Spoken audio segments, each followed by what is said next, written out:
A verdade é que nós muitas vezes transformamos essa vida com Deus em algo difícil por querer transparecer algo que não é natural a nós, por querer, aceitei Jesus, agora eu vou ter que ser assim, e aí monta ali um papel, monta ali uma aparência, uma máscara, e tenta refletir aquilo ali, manter aquilo ali diante da igreja. Cada um deve continuar como era quando aceitou o chamado de Deus. Paulo está escrevendo essa carta para a igreja de Corinto porque nesse contexto aqui, as pessoas estavam realmente vivendo aquela questão de fazer aquela comparação, porque quem era judeu era circuncidado pela lei de Abraão e eles entendiam isso como um sinal da aliança que Deus fez com Abraão. Os gentios, por outro lado, não tinham essa marca, essa circuncisão, porque realmente tinham se chegado ao evangelho depois, então eles não eram judeus. E aí a igreja estava fazendo essa separação de judeus e gentios. Ou seja, quem era judeu era circuncidado e estava sendo considerado como puro diante de Deus ali.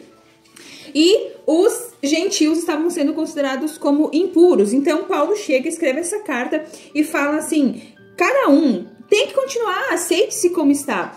E aí, se você for estudar aqui, tá, o contexto, parece dar a entender que você não tem que mudar quando você se chega ao evangelho, a Jesus. E foi uma coisa que eu fui minuciosamente aqui destrinchar, porque muitas vezes, e é comum, nós lermos certos versículos da Bíblia e adaptarmos ao nosso ego.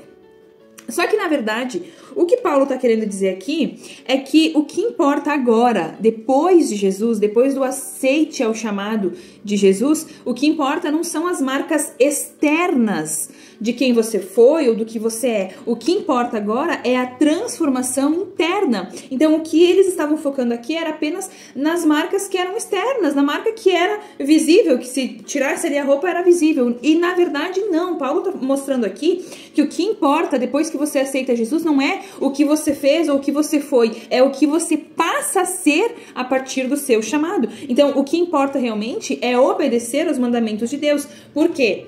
Deus te quer real, Ele te quer inteiro, completo, porém transformado e curado. Paulo, ele nos convida aqui a aceitar a nossa história. Então, é como se nós hoje, trazendo para nós hoje, como se nós tentássemos, muitas vezes, nos encaixar em papéis que não é para mim. Como se eu tentasse, muitas vezes, montar uma aparência externa de religiosidade para parecer santo e aqui dentro eu ainda reluto com as marcas da minha história que não me deixam ser curada, que não me deixam ser transformada. E aí é como se realmente a vida diante de Deus fosse difícil, mas na verdade não é. A verdade é que nós muitas vezes transformamos essa vida com Deus em algo difícil por querer transparecer algo que não é natural a nós, por querer, aceitei Jesus, agora eu vou ter que ser assim, e aí monta ali um papel, monta ali uma aparência, uma máscara, e tenta refletir aquilo ali, manter aquilo ali diante da igreja, diante dos outros, o que vai gerar no decorrer do tempo uma frustração tamanha, porque nós não conseguimos bancar algo por muito tempo que nós realmente não somos.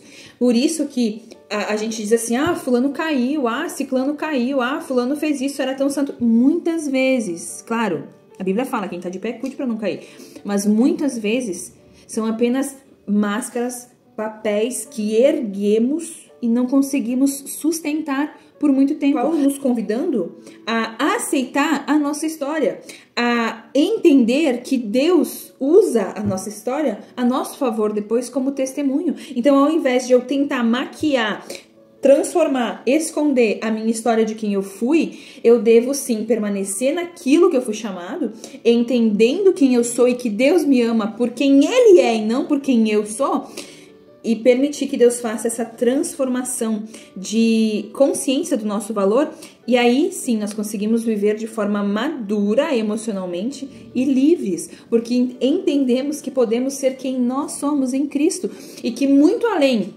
das marcas externas, das marcas que carregamos externamente, da nossa história, do nosso passado, do que fizemos, de quem fomos, Deus nos quer curados e transformados. Então, quando eu tento viver para agradar pastor, para agradar a igreja, para agradar os outros, eu vivo sobre esse peso da comparação. E psicologicamente falando, isso é frustrante. Então, quando ele fala, não se circunde, não faça circuncisão quem não tem, ele tá falando, permaneça da forma que você veio e permita que Deus faça essa transformação que é interna.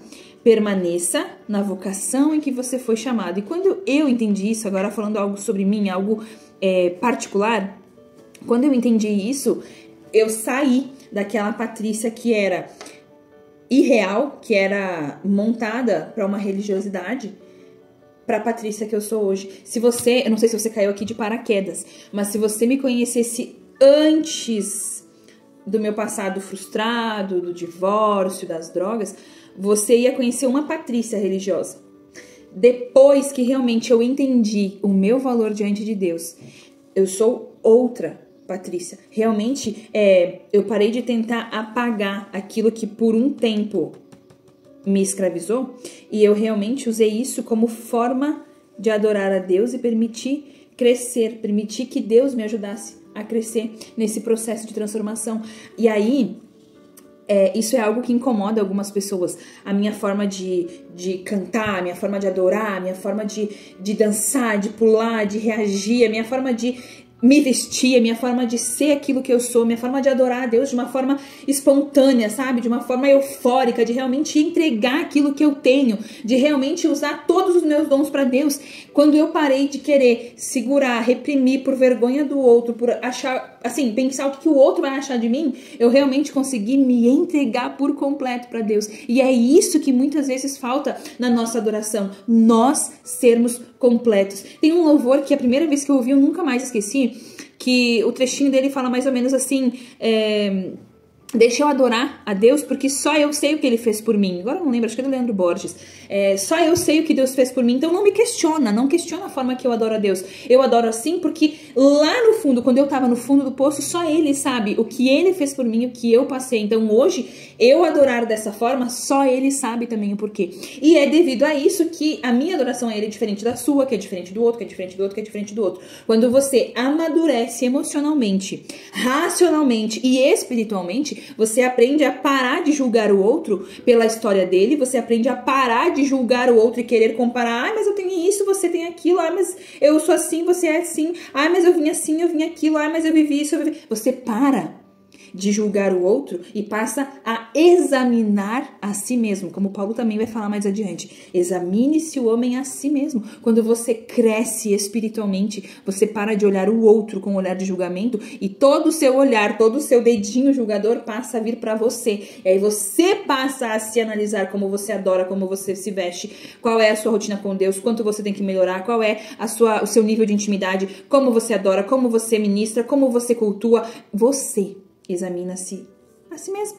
Quando você para de olhar o outro, você consegue ter mais tempo para olhar para você. E você para automaticamente de se autocomparar com o outro e passa a se aceitar como realmente você é diante de Deus. O que isso, a autoaceitação, Carl Rogers, psicólogo teórico da psicologia, vai falar que essa autoaceitação é muito importante para o seu desenvolvimento rumo àquilo que você foi chamado, rumo ao seu propósito, rumo àquilo que realmente você foi criado a desenvolver, o seu alto nível de potencial. E é sobre isso. Quando a gente fala de aceitação da realidade presente, não é no sentido de comodismo, vir como estou e ficar como estou, mas é entender que a fase onde estou é uma consciência de que a ação que eu vivo hoje, o momento que eu vivo hoje, faz parte do meu crescimento. Hoje é o que está ao meu alcance, mas eu continuo caminhando em busca do meu desenvolvimento. Pare de tentar mudar quem você foi. Pare de tentar mudar aquilo que Deus usou para te transformar e sirva a Deus hoje da maneira como você consegue. Então sirva a Deus hoje onde você está e como estiver ao seu alcance e cresça nesse processo.